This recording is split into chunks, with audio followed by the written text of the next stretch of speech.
بولنے کے لیے زبان، دل، دماغ، جگر، معدہ، ہاتھ، پاؤں، غرض بے شمار نعمتیں عطا فرمائے. اتنی نعمتیں دے دی کہ ہم ان کی گنتی نہیں کر سکتے. میڈیکل سائنس کتنی بھی ترقی کر لے، اللہ تعالی نے اس جسم کے اندر جو نعمتیں رکھ دی ہیں ان کی گنتی نہیں کر سکے گا.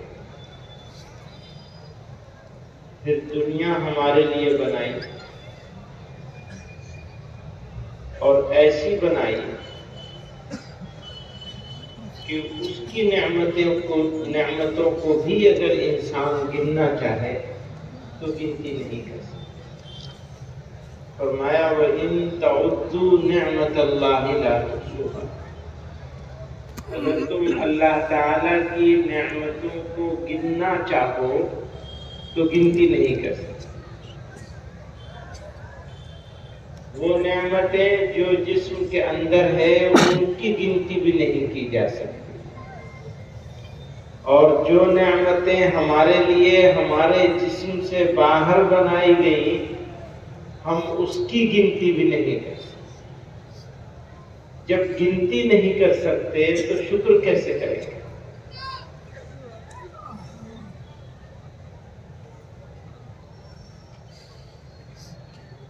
ایسا اللہ تعالی کا اتنے کرم ہے کہ ہم ان کو پہچان بھی نہیں سکتے.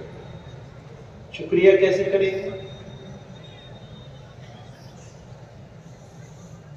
پھر نعمتوں کی تکمیل فرمائی، ایمان عطا. دنیا میں ہم سے زیادہ قابل لوگ موجود ہیں، زیادہ پڑھے لکھے لوگ موجود ہیں، زیادہ طاقتور ہیں، لیکن ایمان سے محروم. ہمارا کوئی کمال نہیں تھا، نہ ہے نہ ہو سکتا. اللہ تعالی نے اپنے فضل سے مہربانی کر کے، کرم کر کے ہم کو ایمان کی دولت عطا فرمائی. کوئی کوشش نہیں کرتے. فرمایا الدنیا خلقت لکم وانکم خلقتم للآخرہ.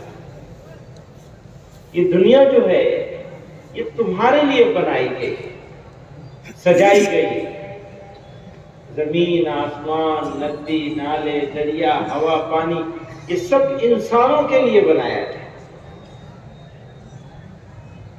اور انسان کو آخرت کے لیے بنایا گیا، پیدا کیا گیا. اس کی تخلیق آخرت کے لیے ہوئی ہے، دنیا کے لیے نہیں ہوئی. جو لوگوں نے اپنے آپ کو دنیا کے لیے سمجھ لیا کہ ان کو دنیا کے لیے پیدا کیا گیا ہے، وہ گمراہ ہو گئے. اس نے کہا بابر بیش کوش کہ دنیا دوبارہ نہیں، کہ بابر مزے کر لو، دنیا دوبارہ ملنے والی نہیں ہے. یہ اسی بابر کی بات کر رہا ہوں. ہے نا کفر؟ اور کسے کہتے ہیں؟ اسی پر دنیا ہے، دنیا والے اسی پر ہیں. کوئی حیرت کی بات نہیں ہے. وہ پیدا ہوا، اس کو ذرا شعور آیا. شعور آنے سے پہلے گھر والوں نے سمجھایا کہ تمہاری زندگی ایسی ہونی چاہیے، تمہارا لباس ایسا ہونا چاہیے، تمہارا گھر ایسا ہونا چاہیے، تمہاری گاڑی ایسی ہونی چاہیے، تمہاری زندگی ایسی گزرنی چاہیے. پر کسی نے یہ نہیں تلاشا کہ زندگی کا مقصد کیا ہے.